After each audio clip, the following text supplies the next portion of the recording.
Hello students, आज हम आपके सेकंड पेपर का लेके एक्सप्लेनेशन, डिटेल्ड एक्सप्लेनेशन। आपका जो सेकंड टेस्ट हुआ उसका डिटेल्ड एक्सप्लेनेशन कराएंगे। आज हम उसको आपको सॉल्व कराएंगे एक्सप्लेनेशन के साथ। चलिए शुरू करते हैं। पहला question, in the following questions out of the four alternatives choose the word which best expresses. किसकी बात कर रहा है वो? बेस्ट एक्सप्रेसेस, यानी वो सिनोनिम की बात कर रहा है ना। जब सिनोनिम की बात कर रहा है तो आइए देखते हैं आंसर क्या। पहला शब्द हमारा है कॉन्स्ट्रेंट। कॉन्स्ट्रेंट का मतलब जिसको कन्फाइन किया गया हो, रोक लिया गया हो ना, बांध दिया गया हो।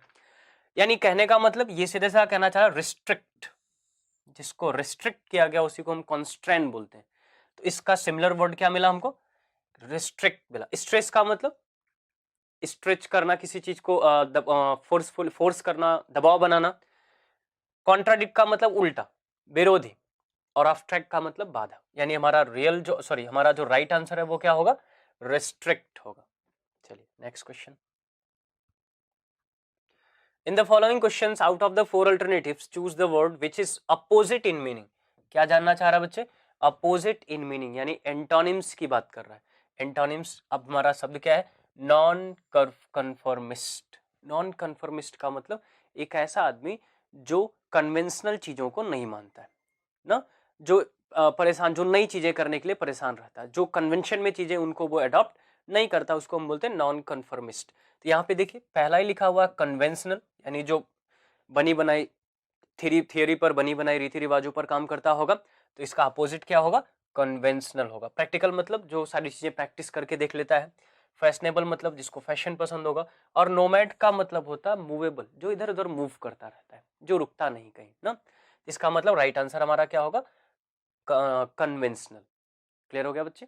Next question. Four words are given out of the which only one word is spelled correctly. Choose the correctly spelled word and click the button corresponding to it. अब देखिए लिखा हुआ एरर्स। एरर्स का मतलब जो एरर्स, एरर के साथ है। यहाँ पे हमारा राइट आंसर क्या है? ये ERRONEOUS, ये हमारी करेक्ट स्पेलिंग है। क्लियर हो गया? Next. Although I have never seen the girl before, I recognized her at once from her photograph. Although I have never seen the girl before. Question हमसे किसका पूछा जा रहा है? क्वेश्चन हमसे पूछा जा रहा है स्पॉटिंग एरर का। स्पॉटिंग एरर का क्वेश्चन हमसे क्या कर रहा है? Although I have never seen the girl before, दो although के साथ या तो हम कॉमा यूज करते हैं या फिर एट का यूज करते हैं। किसका यूज करते हैं बच्चे? YET, एट का। यही दो यूज हमारे पास है। अब चूंकि यहां पर कॉमा उसने पहले दे रखा है, इसका मतलब इस पूरे सेंटेंस में कोई भी गलती नहीं है। तो राइट आंसर हमारा क्या होगा? डी, नो एरर पर हम जाएंगे। क्लियर हो गया? आइए next question. There was a comparison between you and ही।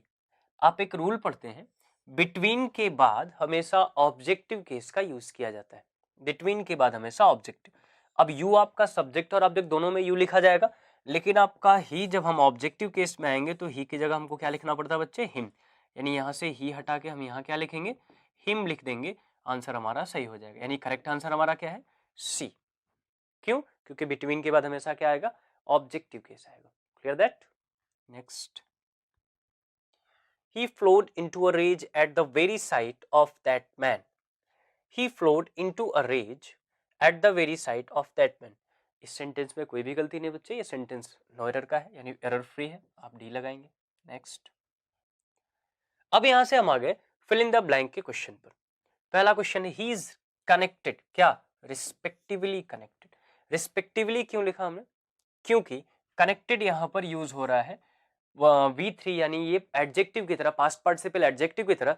इसको मॉडिफाई करने के लिए हमको किसकी जरूरत पड़ेगी? एडवर्ब की जरूरत पड़ेगी। इसलिए यहां पे राइट आंसर हमारा क्या होगा? Respectively connected. After retirement Shruti lived in Australia. किसी भी कंट्री का नाम, कैपिटल के नाम के साथ हम प्रीपोजिशन इन लगाते हैं। यहाँ राइट आंसर क्या होगा? इन होगा। ही द लो पे, किस पर? He grumbled at, right answer हमारा होगा grumbled at. He grumbled at low, the low pay. Clear हो गया? अगर यहाँ कंप्लेन अबाउट की जगह कंप्लेन फॉर होता तो राइट आंसर ये होता complain for things, complain about a person. हमको यहाँ पे पर्सन नहीं मिला, लो पे मिला। यहाँ पे हम लिखेंगे grumbled at. Next. Pros and cons, यहां से हमको क्या मिल गया बच्चे, इडियम्स एंड फ्रेज, यहां से हम इडियम्स एंड फ्रेज सॉल्व करेंगे। पहला है प्रोज एंड कॉन्स, यानी अप्स एंड डाउन किसी चीज का जानना। अब यहाँ पे देखिए advantages and disadvantages, right answer क्या होगा, डी होगा, एडवांटेजेस एंड डिसएडवांटेजेस।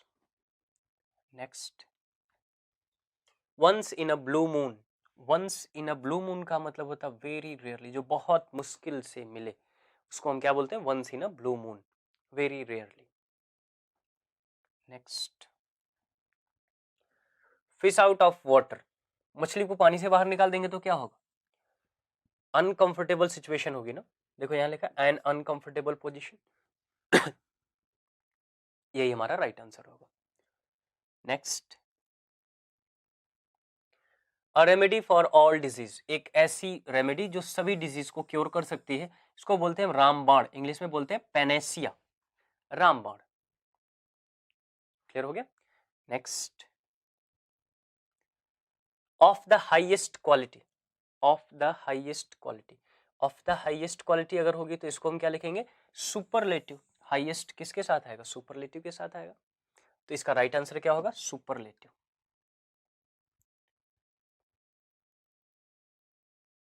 अब यहां पे हमको चाहिए वन वर्ड सब्स्टिट्यूशन। देखिए यहां लिखा a place of shelter for ships, एक ऐसा स्थान जहां शिप्स पानी के जहाज रुकते हैं, उसको हम क्या बोलते हैं बच्चे, उसको बोलते हैं पोर्ट। क्या बोलेंगे उसको, पोर्ट बोलेंगे, बंदरगाह। Next, his wife is as tall if not taller than, अब यहाँ पे हमको चाहिए इंप्रूवमेंट, हमको सेंटेंस इंप्रूव करना है, अगर कोई इंप्रूवमेंट नहीं होगा तो हम ऑप्शन डी की तरफ जाएंगे। देखिए लिखा है his wife is as tall, adjective का एक रूल है बच्चे, अगर दो डिग्री एक साथ यूज की जाए तो दोनों डिग्रियों के रूल्स को फॉलो करना चाहिए।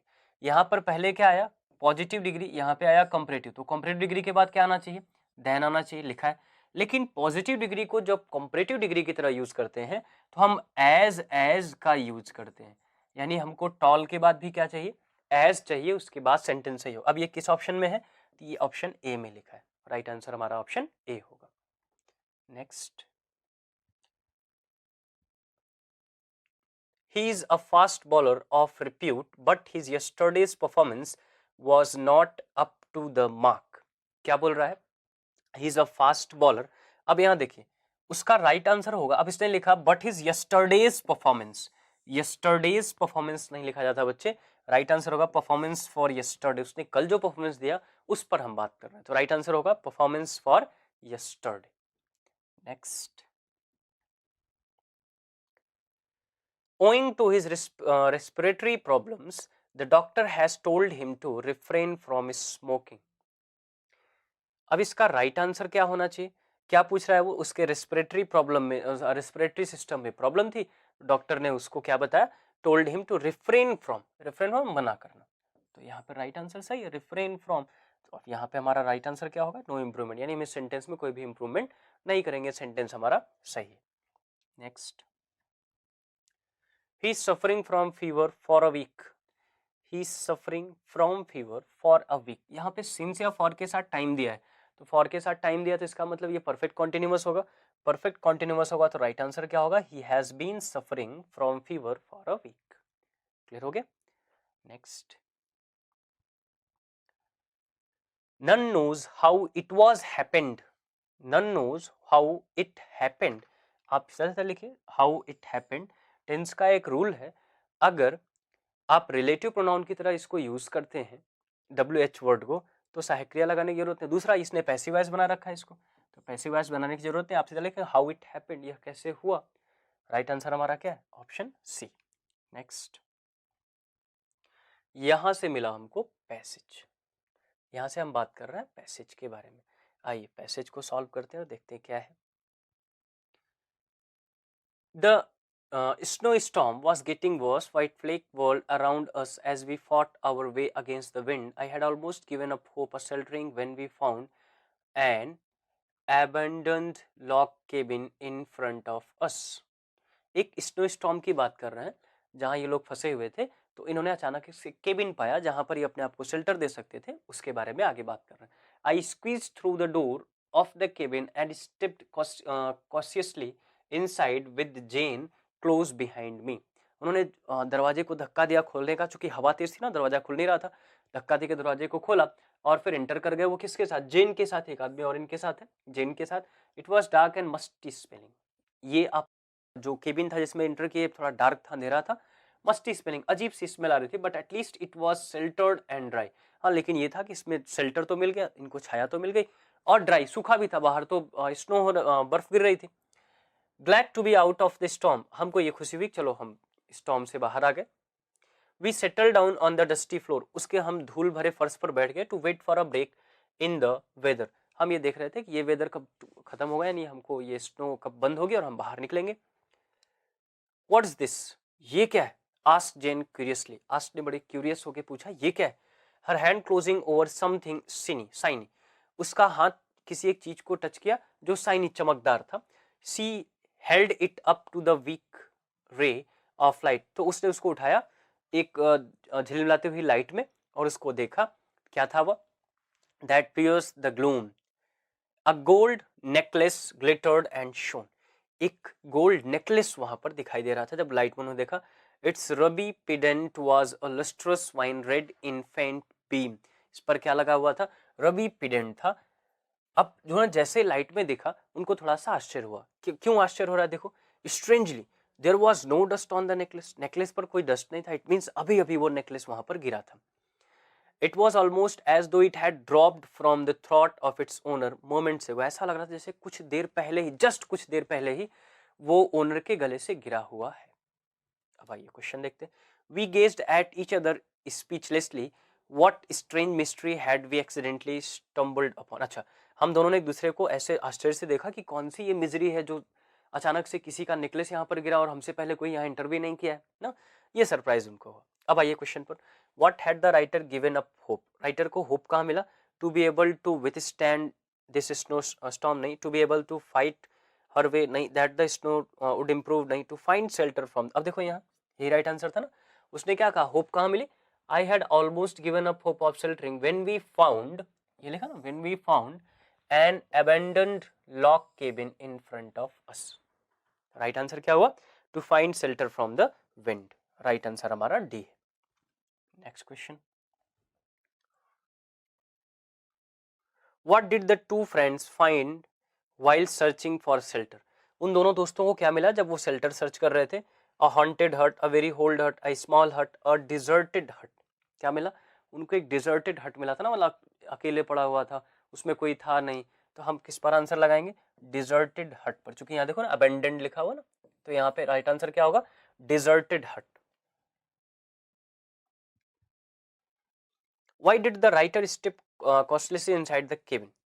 राइटर कॉशियसली क्यों, बहुत ध्यान से क्यों केबिन के अंदर गया? Because she was feeling so cold, नहीं, because she could not see clearly in the dark, क्योंकि वो डार्क में, अंधेरे में कुछ देख नहीं पा। उसने क्या बताया था कि डार्क था उसमें?